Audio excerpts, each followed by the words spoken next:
They know something we don't. The world's most powerful entities, the ones with access to classified intelligence, unlimited resources, and advanced warning systems, are suddenly preparing for impact. Not economic adjustment, not market correction. Impact. The kind of preparation you make when you know something catastrophic is coming and you know exactly when it's going to hit. Ladies and gentlemen, Asian guy here. What I'm about to show you isn't speculation about future events. This is documentation of current preparation activities by entities that don't prepare unless they have to. Sovereign wealth funds don't suddenly liquidate stable positions unless stability is ending. Fortune 500 companies don't relocate critical operations unless their current locations become unviable. Central banks don't activate wartime protocols unless they expect conditions equivalent to war. The preparation activities we're seeing across multiple sectors, multiple countries, multiple institutional categories, represent coordination and urgency that can only be explained by shared intelligence about specific timeline events that haven't been disclosed to the public. These entities aren't preparing for general uncertainty. They're preparing for specific impacts that they know are coming, because someone told them what's coming and when. The pattern became visible 3 weeks ago when Norway's government pension fund, Global, the world's largest sovereign wealth fund, initiated emergency protocols that hadn't been used since World War II. Not 2008 protocols, not pandemic protocols, wartime protocols designed for national survival scenarios. They began systematic liquidation of all foreign equity positions and conversion to physical assets and domestic security investments. Within days, similar patterns emerged from other sovereign wealth funds. The Saudi Public Investment Fund activated succession planning procedures and began transferring critical assets to domestic custody arrangements. The China Investment Corporation accelerated physical commodity acquisition programs and established alternative headquarters facilities. The Abu Dhabi Investment Authority initiated geographic diversification of physical holdings across multiple continents. The coordination wasn't coincidental. Intelligence sources within the sovereign wealth fund community confirmed that fund managers received classified briefings from their respective government intelligence agencies warning of systematic disruption events, with specific probability timelines that justified immediate protective action. The briefings weren't about market volatility, they were about civilization-level disruption requiring survival preparation. The classified briefings contained specific intelligence about coordinated attacks on critical infrastructure systems scheduled for precise timing windows. Intelligence sources confirmed the briefings included detailed analysis of vulnerabilities in electrical grid systems, banking networks, communication infrastructure, and supply chain logistics that would be exploited simultaneously to maximize disruption impact. The attack scenarios weren't theoretical. They included specific dates, methods, and coordination patterns indicating advanced knowledge of planned operations. The intelligence also revealed sophisticated cyber warfare components involving artificial intelligence systems designed to attack multiple infrastructure targets simultaneously. The AI attack systems were described as capable of learning and adapting in real time, making traditional defensive measures ineffective. The briefing specifically warned that conventional cybersecurity protocols would be useless against AI systems designed to exploit vulnerabilities faster than human defenders could respond. But the most disturbing aspect of the classified intelligence involved coordination between hostile nation-states and domestic entities within target countries. The briefings revealed that the planned attacks would include support from compromised institutions and individuals within the countries being attacked. The attacks weren't just external aggression. They were coordinated internal and external operations designed to prevent effective defensive responses. The domestic coordination component explains why so many preparation activities focus on independence from traditional systems, rather than strengthening traditional systems. The intelligence indicates that traditional institutions, including government agencies, financial institutions, and infrastructure operators, have been systematically compromised and cannot be trusted to provide protection during attack scenarios. Corporate executives who received the classified briefings learned that their own employees, contractors, and business partners might be part of the coordinated attack operations. The briefings included specific protocols for identifying and isolating potentially compromised personnel during crisis periods. The corporate preparations aren't just about surviving external attacks. They're about surviving betrayal by people currently trusted with critical operational responsibilities. The intelligence timeline indicates that the initial attack phases will focus on creating maximum psychological impact through simultaneous disruption of systems that people depend on for basic survival needs.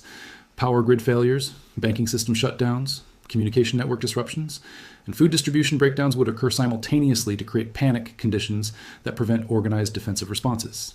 The psychological warfare component of the planned attacks involves using artificial intelligence systems to amplify panic and confusion through social media manipulation, fake news distribution, and coordinated disinformation campaigns, The AI systems would analyze social media reactions to initial attack phases and optimize subsequent disinformation to maximize psychological damage and prevent effective community organization. The attack timeline also includes specific phases designed to exploit the chaos created by initial infrastructure disruptions.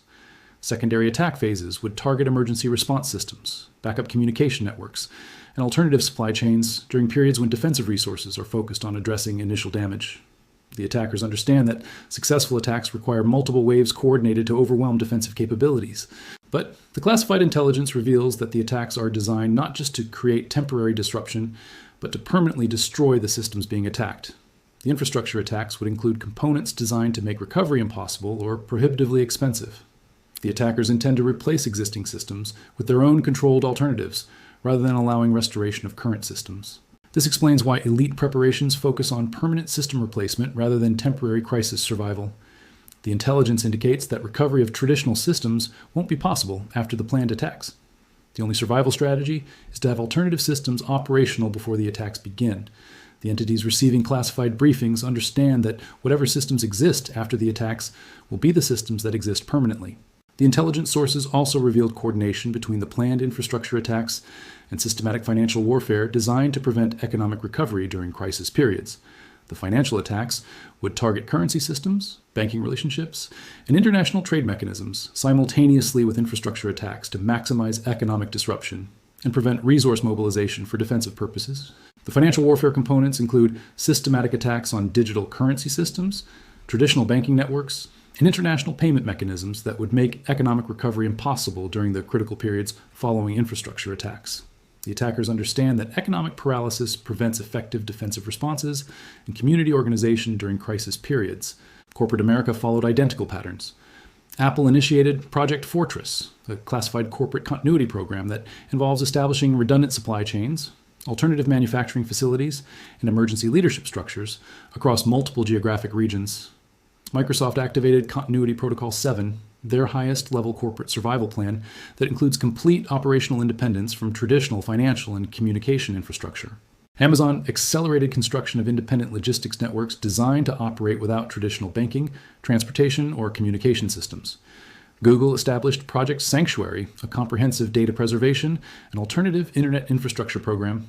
Meta initiated Operation Backup, involving complete social media platform backup systems capable of operating independently of traditional internet infrastructure. The technology giants aren't just preparing for business disruption, they're preparing for infrastructure collapse. The projects they're implementing assume that traditional systems for banking, communication, transportation, and energy will become unreliable or unavailable. They're building parallel systems designed to operate independently of everything we currently depend on. Corporate relocations reveal the geographic scope of expected impact. Major financial institutions are quietly moving critical operations away from traditional financial centers toward locations selected for physical security, resource availability, and distance from population centers. J.P. Morgan Chase established a secondary headquarters in Montana. Goldman Sachs moved critical trading operations to Colorado. Bank of America created alternative command centers in rural Virginia.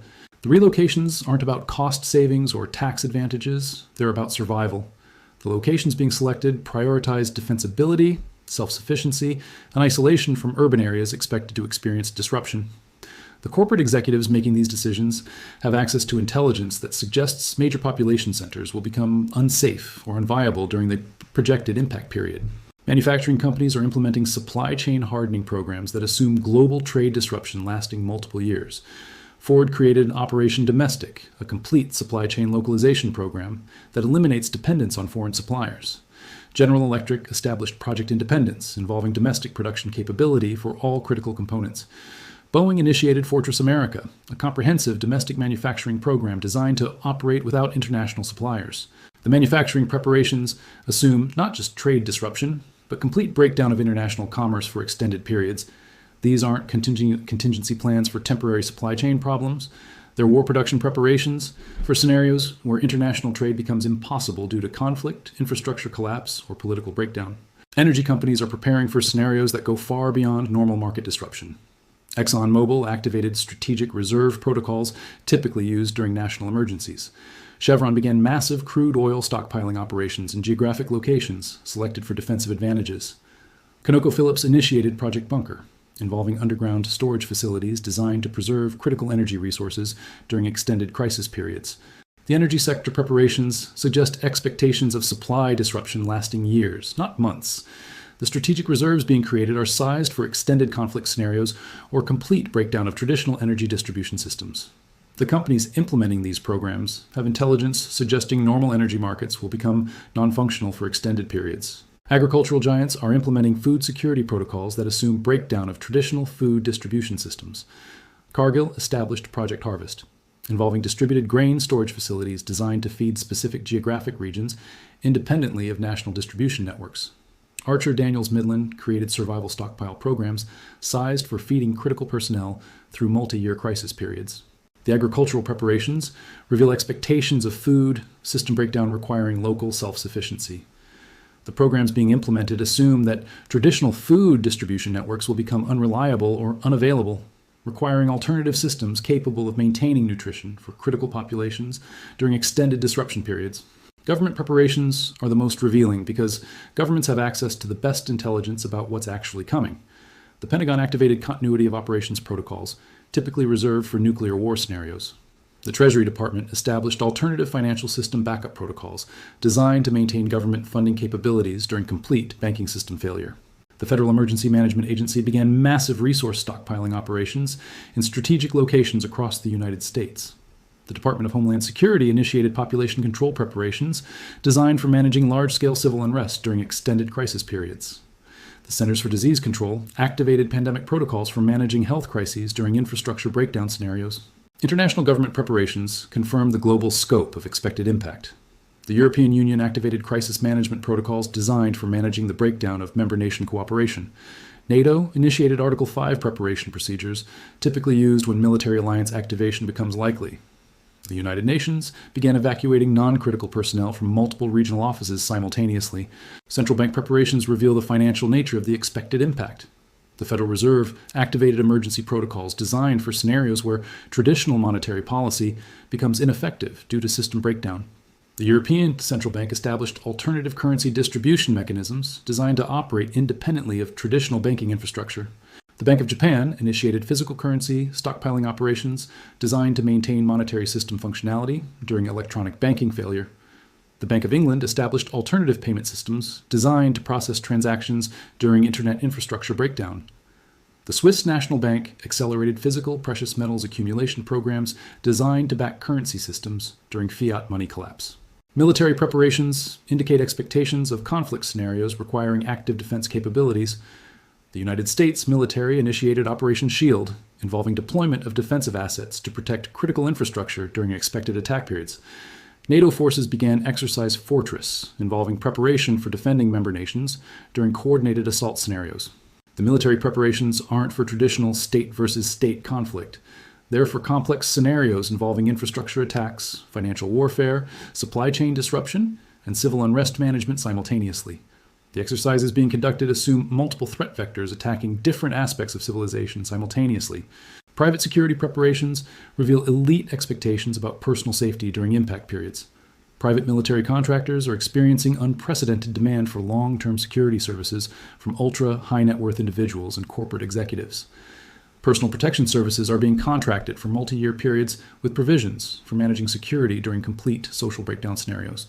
Bunker construction and survival facility development are experiencing explosive demand from corporate executives, government officials, and wealthy individuals who typically don't prepare for anything more severe than market downturns. The facilities being constructed are designed for multi-year isolation periods during scenarios involving surface-level threat conditions requiring underground survival capabilities. The timeline for all these preparations is compressed to completion within months, not years. The entities implementing these programs aren't planning for potential future problems. They're preparing for specific events, expected within defined timeframes that justify immediate action regardless of cost or disruption to normal operations. Intelligence analysis of the preparation timing suggests coordination around specific date ranges that haven't been publicly disclosed, but appear to be driving urgent completion schedules across all sectors and geographic regions. The preparations aren't random responses to general uncertainty. They're coordinated responses to specific intelligence about timing and impact characteristics. The resource allocation being directed toward these preparation programs represents the largest peacetime resource mobilization in human history. The entities involved are spending whatever is necessary to complete preparations within required timeframes, suggesting confidence that the costs of preparation are minimal compared to the costs of being unprepared for what's coming. The coordination between corporate, government, and private preparations indicates shared intelligence sources providing consistent information about threat characteristics, timing, and geographic impact patterns. The preparations are too similar, too coordinated, and too expensive to be independent responses to general concerns about future uncertainty. But the most revealing aspect of the preparation activities is what they don't include. None of the preparations assume that traditional systems will recover after the impact period. They're all designed for permanent replacement of current systems with alternative systems capable of operating independently of everything we currently rely on for civilization functionality. The corporate relocations assume financial centers won't recover. The supply chain programs assume international trade won't restart. The energy stockpiles assume distribution systems won't be rebuilt. The food preparations assume agriculture systems won't be restored. The preparations aren't for temporary disruption recovery. They're for permanent system replacement. This suggests intelligence about impact characteristics that go beyond temporary crisis to permanent system change. The entities with the best intelligence about what's coming aren't preparing to survive disruption and return to normal. They're preparing to survive disruption and operate in whatever replaces normal. The preparation timeline compression indicates that whatever impact is expected will occur soon enough that immediate preparation is necessary and far enough in advance that adequate preparation is still possible. The window for protective action is closing rapidly, but it hasn't closed yet. The entities making these preparations have access to intelligence that we don't, resources that we don't, and advance warning that we don't. But their preparation activities are becoming visible to anyone who knows what to look for. They're preparing for impact because they know impact is coming. The question isn't whether it's coming. The question is whether anyone else will prepare before it arrives. The world's biggest players are suddenly preparing for impact because someone told them impact was coming and showed them exactly what it would look like. Their preparations are our warning system. When entities that never prepare start spending unlimited resources on survival systems, it means survival systems are about to become necessary. The impact they're preparing for is the same impact that's coming for everyone else. The difference is they know it's coming, and most people don't.